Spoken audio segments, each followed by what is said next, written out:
Matthieu, chapitre 22. Jésus prit la parole et leur parla de nouveau en parabole. Il dit, Le royaume des cieux ressemble à un roi qui fit des noces pour son fils. Il envoya ses serviteurs appeler ceux qui étaient invités aux noces, mais ils ne voulurent pas venir. Il envoya encore d'autres serviteurs, avec cet ordre, Dites aux invités, J'ai préparé mon festin.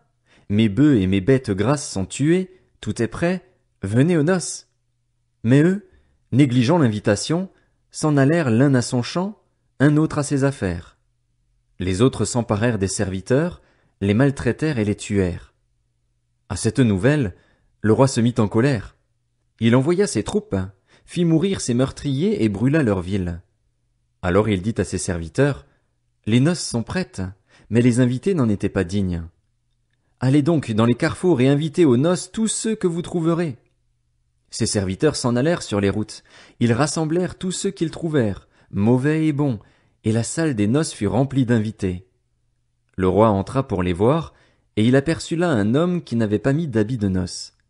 Il lui dit, Mon ami, comment as-tu pu entrer ici sans avoir d'habit de noces? Cet homme resta la bouche fermée. Alors le roi dit aux serviteurs, Attachez-lui les pieds et les mains.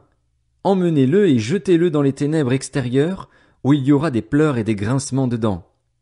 En effet, beaucoup sont invités, mais peu sont choisis.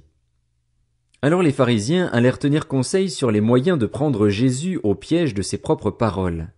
Ils envoyèrent vers lui leurs disciples avec les Hérodiens. Ils lui dirent, Maître, nous savons que tes paroles sont vraies et que tu enseignes le chemin de Dieu en toute vérité, sans te laisser influencer par personne, car tu ne regardes pas à l'apparence des personnes. Dis-nous donc ce que tu en penses. Est-il permis, ou non, de payer l'impôt à l'empereur? Mais Jésus, connaissant leur méchanceté, répondit, Pourquoi me tendez-vous un piège, hypocrite?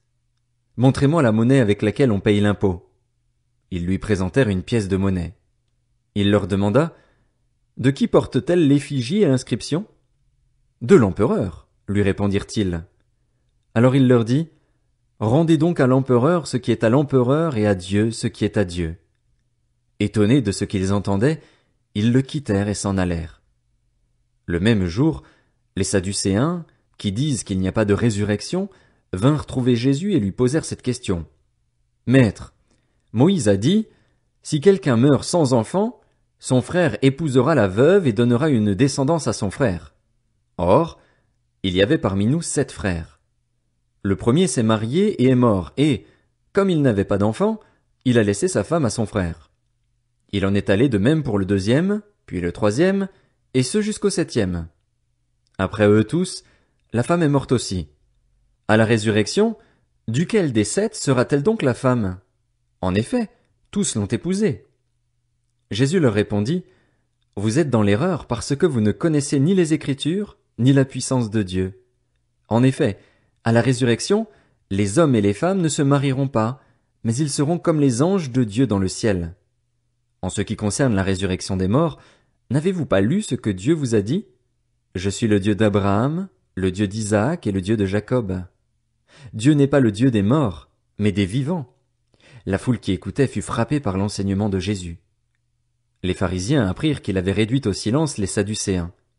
Ils se rassemblèrent et l'un d'eux, professeur de la loi, lui posa cette question pour le mettre à l'épreuve. Maître, quel est le plus grand commandement de la loi?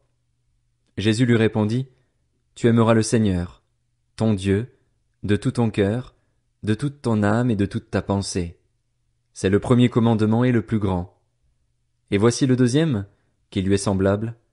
Tu aimeras ton prochain comme toi-même. De ces 2 commandements dépendent toute la loi et les prophètes. Comme les pharisiens se trouvaient rassemblés, Jésus les interrogea en ces termes. Que pensez-vous du Messie? De qui est-il le fils? Ils lui répondirent, De David.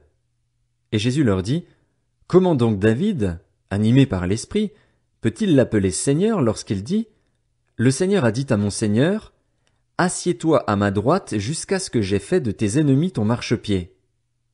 Si donc David l'appelle Seigneur, comment peut-il être son fils? Aucun ne put lui répondre un mot.